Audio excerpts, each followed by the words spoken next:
झंडा तिरंगा नमन है तौला,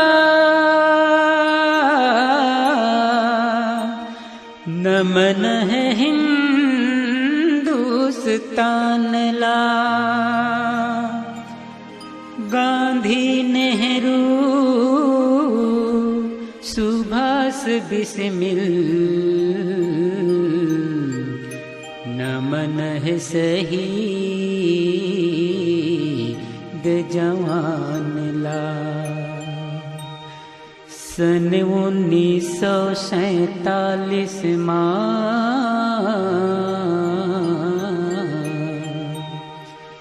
सन 1947 पाए हावन आजादी, जियत मरत ले कभू नहीं भूलन। ओ मन के कुर्बानी। फूल गेरे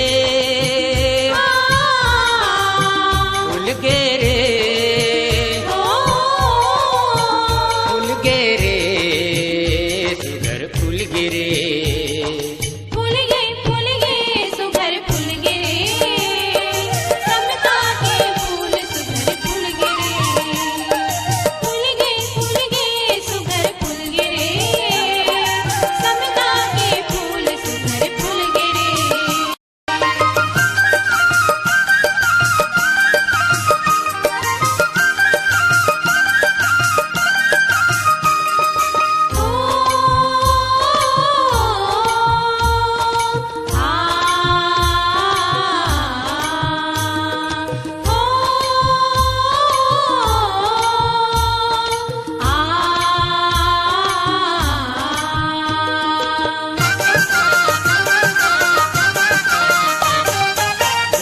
कश्मीर श्रीनगर से कन्याकुमारी सब एक है, कन्याकुमारी सब एक है, कन्याकुमारी सब एक है। अनेक जाति अनेक धर्म भाषा अनेक है, भाषा अनेक है, भाषा अनेक है। विजयी भारत कहला गिरे, समता के फूल सुगर फूल गिरे।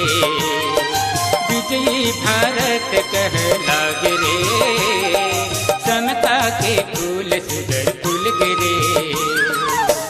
फूल गिरे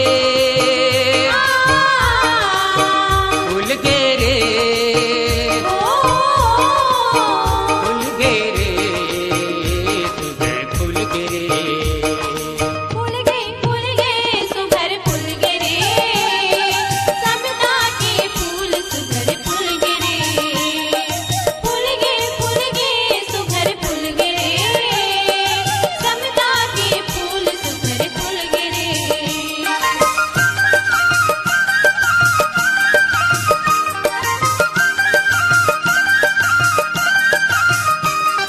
हिंदू मुस्लिम सिख ईसाई भाई भाई मिल गिरे, भाई भाई मिल गिरे, भाई भाई मिल गिरे।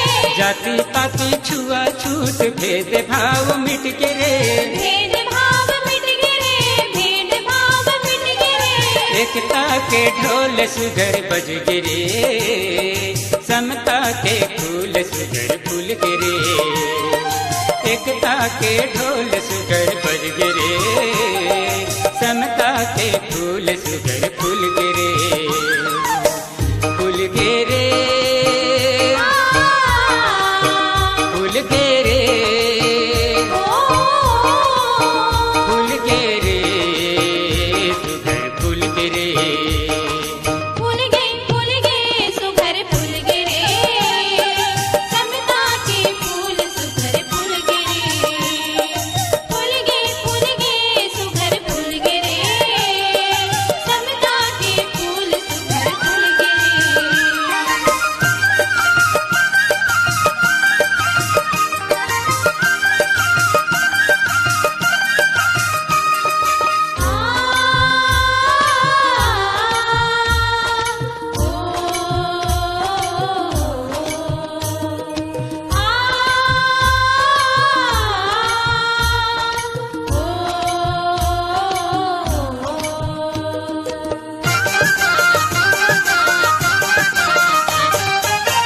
करते सन चिड़ैया समता के फुलवारी, समता के फुलवारी संगे समता के फुलवारी, अनक तमा एकता है सुन ले मोर संगवारी, सुन ले मोर संगवारी संगे सुन ले मोर संगवारी, झंडा तिरंगा लहरा गिरे, समता के फूल सुगे फूल गिरे, झंडा तिरंगा लहरा